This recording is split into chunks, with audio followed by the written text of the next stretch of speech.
金陵冷不防被打得缩头大叫一声：“啊，舅舅你是疯了吗？”“不是梦，手上还有痛的感觉。”双亲逝去时，金陵才是刚满月的孩子，所以他根本不知道面前这二人是谁，虽然也暗暗疑惑。这二人与他屋中壁上所挂之画颇为神似，但由于太匪夷所思，金陵直接就没往那方面想。反观那疯了的舅舅，他脸上那不可置信的表情与他颤抖着伸出的手，感染的金陵都跟着莫名紧张，脑子里出现了一种荒唐的想法。姐，阿姐，是你吗？江澄颤抖着手轻轻附上江燕离的面颊，面上的表情分不清是兴奋还是难过，眸中似有泪光。金陵听了舅舅的称呼，傻了。江燕离的手腹上还停留在他面颊上的手，柔声叫道：“阿成。”“阿姐。”江澄再也控制不住地扑向了江燕离，江燕离张开双臂，让他扑个满怀。江燕离看着怀中这个紧攥着自己衣袖还在微微颤抖的人，怜惜地轻抚他的背脊，柔声说：“阿成，是阿姐回来了。”听到这句话，江澄再也忍不住地哭了。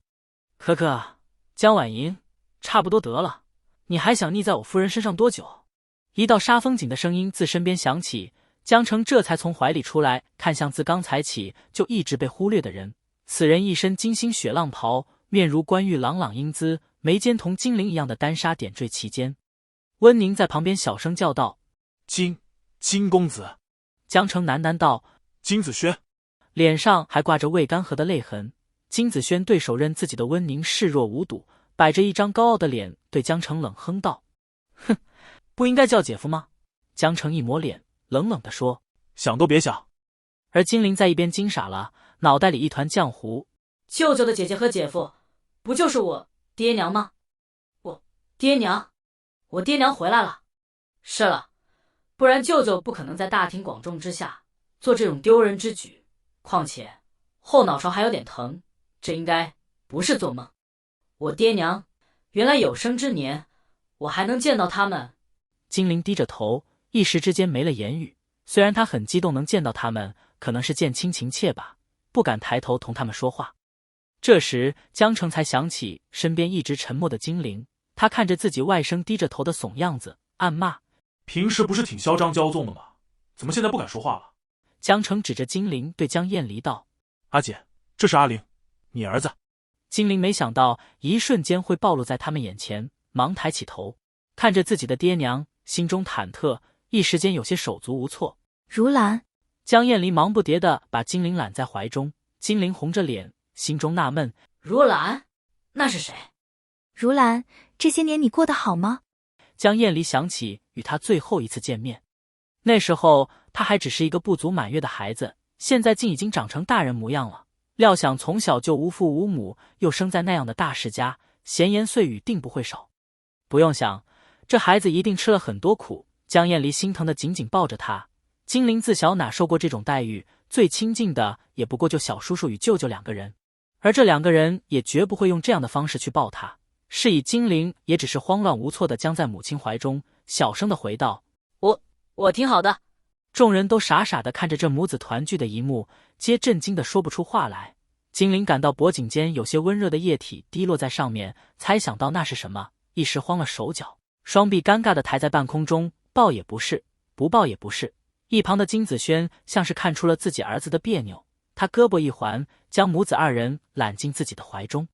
金陵的双臂也被迫环在母亲身上，他小心翼翼地喊出了这个对他来说十分陌生的称呼：“娘。”江燕离险些哭出了声。“爹。”金陵抬头看向自己的父亲，这个只在画中见过的男人，此刻眸中似在闪烁着泪光。“阿林，你长大了。”金陵忽然很想哭，空气中突然躁动起来，叫喊温狗的声音此起彼伏，充斥众人的耳朵。温宁敏感地看过去，没办法，谁让这里只有他姓温。而江澄、蓝曦臣等人也很好奇，这个时候还有谁胆敢直呼温宁为温狗？毕竟这些年鬼将军的称号可谓是闻风丧胆的。众人翘首以盼，纷纷望向声源处，一身艳阳烈焰衣袍包裹妙曼的身姿，肤色微黑，一副甜美面相，眉眼却极为高傲。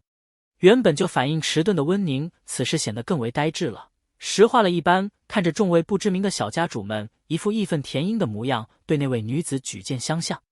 温宁一个箭步冲过去，嘴里发出凶狮特有的咆哮，嘶吼一声：“我看谁敢！”众位家主自不敢轻举妄动。要知道，这个结界里可只有灵力受限，鬼将军本就一具凶尸，不修灵力，自然是限制不到他。身负灵力之时，尚不敢与之敌对，遑论如今。众位家主这才反应过来，刚才的自己有多愚蠢。你小子紧张什么？温情笑意盎然地看着护在自己身前的弟弟，心底一暖。姐，温宁转过身来抱住他，不可置信道：“姐真的是你吗？你回来了吗？”傻小子！温情轻轻环抱住这傻呆呆的弟弟。姐，这是阿月。温宁牵过蓝丝锥，温情眸光一亮，细细打量，看着这和自家表哥一个模子里刻出来的孩子，欣慰道：“是阿月吗？活着就好，活着就好。”蓝丝锥被拥进怀里时，愣愣的，半晌才叫了声：“秦姑姑。”薛阳惺忪着双眼，一边掏耳朵，一边咂咂嘴，不耐烦地喊道：“发生什么事了？吵什么吵？”小星辰道长，宋子琛道长。某些家主眼尖地认出他们，当年清风明月小星辰，傲雪凌霜宋子琛，也不可谓不是一段佳话。只是众人对这位丧心病狂泯灭人性的薛阳似乎有些忌惮，不知他的灵力是否还在。不过他们可能是忘记了，薛阳的本领可不单单是灵力。小瞎子，你不是被我弄死了吗？薛阳笑眯眯地看着一旁拿着竹竿盘腿坐在地上的阿金，眼露寒光，扫视一周，目光扫到双眼处附着白绫的白衣道长时停滞了。他像是刚反应过来此时的境地。宋子琛、小星辰、小瞎子，包括自己不是已经死了吗？那现在这他妈怎么回事？然而一旁的宋子琛睁眼看到薛阳后，便是不管不顾地抽出符血直袭薛阳。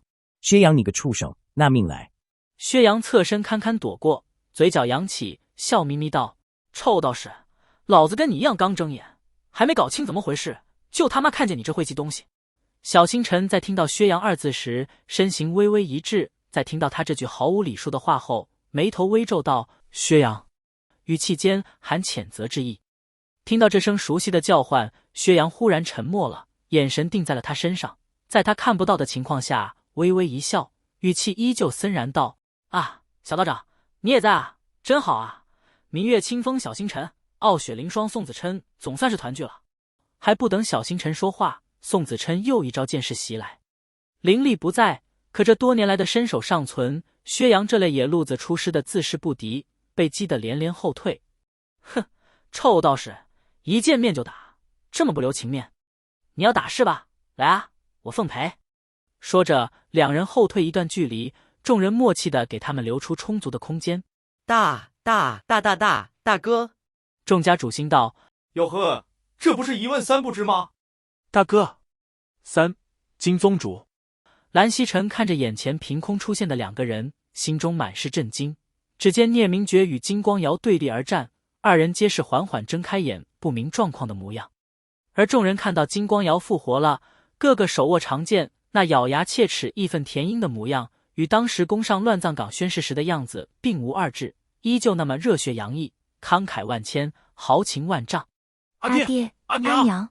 江澄与江燕离同时惊呼，眼前这二人与少时记忆中的景象重叠，男子慈眉善目，女子冷峭的面容呈现一股锐利之美，五官神情与江澄一个模子刻出来的。江丰眠与于子渊并肩走向他们，在经过蓝家时，江丰眠向蓝启仁微微颔首道：“蓝老先生。”蓝启仁在经受这一系列的惊奇事件后，对此也已见怪不怪了。他觉得现在就算是天塌了也不是没有可能的，是以他对二人多看了几眼后，回礼道：“江宗主，于夫人。”而于夫人现在显然没有心情跟他们客套，早就冲过去与自己的儿女抱作一团，缓解这失而复得的相思之苦。江丰眠微笑地站在他们身后，一旁的金子轩迎上去，抱拳作揖道：“岳父大人。”听到这声音，江燕离才哭哭啼啼地从母亲的怀中露出头来：“阿爹，阿娘，你们还不知道吧？我跟子轩成亲了，这是你们的外孙金陵。”江澄抹了一把微微发红的眼眶，缓了缓情绪，对着金陵说：“金陵，叫外公外婆。金陵上下打量了几眼自己的外公外婆，没办法，连自己的爹娘都没有记忆，何况是外公外婆，对他来说就更是陌生了。见长辈们都望着自己，金陵有些不自在地低下头，低声叫道：“外公外婆。”这一边温情脉脉地唠着家常，那一边薛洋与宋子琛在小星辰的劝阻下，更是打得难舍难分。而另一边则是磨刀霍霍的众家主集体围攻金光瑶，却谁都没敢轻举妄动，只因蓝曦臣要护他。诸位，我知金光瑶罪大恶极，但他是已死之人，可否请诸位先把剑收起来，问明白再做打算。记得点击订阅本频道，加入会员，听更多望仙故事。小兵感谢您。